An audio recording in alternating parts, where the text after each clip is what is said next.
ఎవరు మీ ఎమ్మెల్యే ఎవరు అక్కడ? మీ వైసీపీ తరఫున ఎమ్మెల్యే ఎవరు అక్కడ? నీకు తెలియదు ఎవరు? నాకు తెలియదు, అందుకే నిన్ను అడుగుతున్నాను. శ్రీకాకుళం నువ్వు మంగళగిరి అన్నావు, నా లోకేష్ పక్షంలో ఆర్కే చెబుతా. నేను నా మంగళగిరి అన్నావు కాబట్టి నేను ఆర్కే గురించి చెబుతా. ఆర్కే మంచి పనులు చేశాడు కాబట్టి అక్క తప్పించారు. లోకేష్ గెలవడానికి ఆర్కే పక్క తప్పించారని చెబుతా. చెప్పు చెప్పు. అందరి పేర్లు తెలుసును, తెలియదు కానీ ఒకటేనా ప్రతి ఎమ్మెల్యే గాని ప్రతి నాయకుడే గాని ఎవడైనా జగన్ అన్నయ్యను. ఎవరు లేరు అక్కడ, అక్కడ లేరు. జగనే జగనే మెయిన్, జగన్ నినాదమే. లేడు తమ్మున్న నాయకుడు జగన్ రాకపోనే మరి 40% ఓట్లకి వచ్చాయి. 40% ఓట్లకి వచ్చాయి. జగన్ కోట వేయకంట ఎలాగొచ్చాయి? రాలేదా? మరి 40% వచ్చింది వచ్చింది కదా. 40% ఓటు వచ్చింది. రూపాయి జీతం తీసుకుంటున్నాడు, అసెంబ్లీకి రావచ్చు కదా. ఎందుకు వస్తాడు మరి? చంద్రబాబు అప్పుడు హయాంలో చంద్రబాబు ఏం వెళ్ళిపోయాడు బయటకి? నువ్వు పంట బూతులు తిట్టించిన తిట్టేడుగా నిన్నాడు, సవాళ్ళు విసిరాడు, కాలు ఎగరేసాడు, బయటికి వెళ్ళాడు. మీకు లేదా మీ జగన్ గారికి?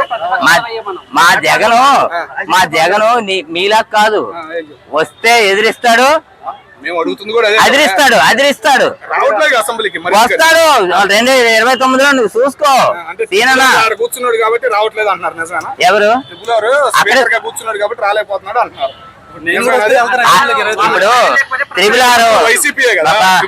ఇప్పుడు వైసీపీ నుండి గెలిచి నీవు ఎలాగ బయటికి వెళ్ళావో నీకు తెలుసు.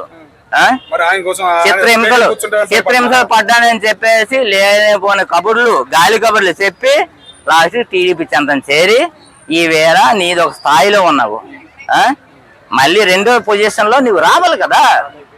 అప్పుడు రాడు, నీవే గెలిపించాలి త్రిపులార్కి. ఇప్పుడు టీడీపీ మీద కొత్త పార్టీ మళ్ళా నాకు తెలుసు. కొత్త టీడీపీలో ఉండి కూడా ఆయన కొత్త పార్టీ పెడుతుండని నాకు ఈవేళ చూసిన.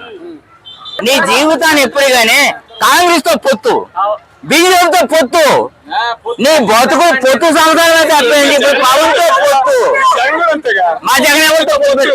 ఎవరితో? మాతో పొత్తు, పేద గుండెతో పొత్తు, పేద గుండెతో పొత్తు, పేద గుండెతో పొత్తు. కానీ మీరు పవన్ తో పొత్తు లేదు. నువ్వు అంటున్నావు పేద గుండె అని. పేద గుండె దళిత డాక్టర్, ఎవరు? దళిత డాక్టర్ ని రోడ్డు మీద అంత దారుణం చేసాడు కరోనా టైంలో. ఒక మాస్క్ అడిగాడని. అదే నా పేదవాడిది. ఎవరన్నారు? అదే ఆయన చెప్పలే. దళిత డాక్టర్ ఆమె రోడ్డు మీద పడేసాడు, ఒక మాస్క్ అడిగాడని. అదే నా దళిత పార్టీ. అప్పుడు జగన్ అక్కడే ఉన్నాడా? లేడా? జగన్ అధికారంలోనే ఉంది. జగన్ ఏంటి ఇక్కడ నాకు పంటే ఇక్కడ నీవు అధికారంలో ఉన్నావా? జగన్ అధికారంలోనే ఉంది. ఏమన్యాయాలు జరిగినాయమ్మా? ఒక్క అన్యాయం చెప్పు. ఏం జరిగింది? విజయవాడలో మొన్న ఇల్లు ఎంత కొలగొట్టారు తెలుసా? ఏం ఇల్లు కొలగొట్టారు? అక్రమంగా ఎట్లా ఉంచుతారా? జగన్ గారు కొలగొట్టలేదా? విజయవాడలో గోడ కడతానికి ఎన్ని ఇల్లు పీకేశారు తెలుసా? ఈ వేళ విజయవాడ గోడ కట్టలే కొన్ని కుటుంబాలు బతుకుతున్నాయి, కొన్ని కుటుంబాలు బతుకుతున్నాయి. దారి కోసం 3 వీధులు క్లోజ్. రామారావు జడిసిపోతాను ఇప్పుడు నేను. దళిత గడ్డలోనా ఒక సింగమై వచ్చాడు, అదురుకును బెదురు లేక వరబడినే దిద్దేడు. తెలంగాణ అంతటిని వదులుకున్నాడురా మా జగనన్నేరా.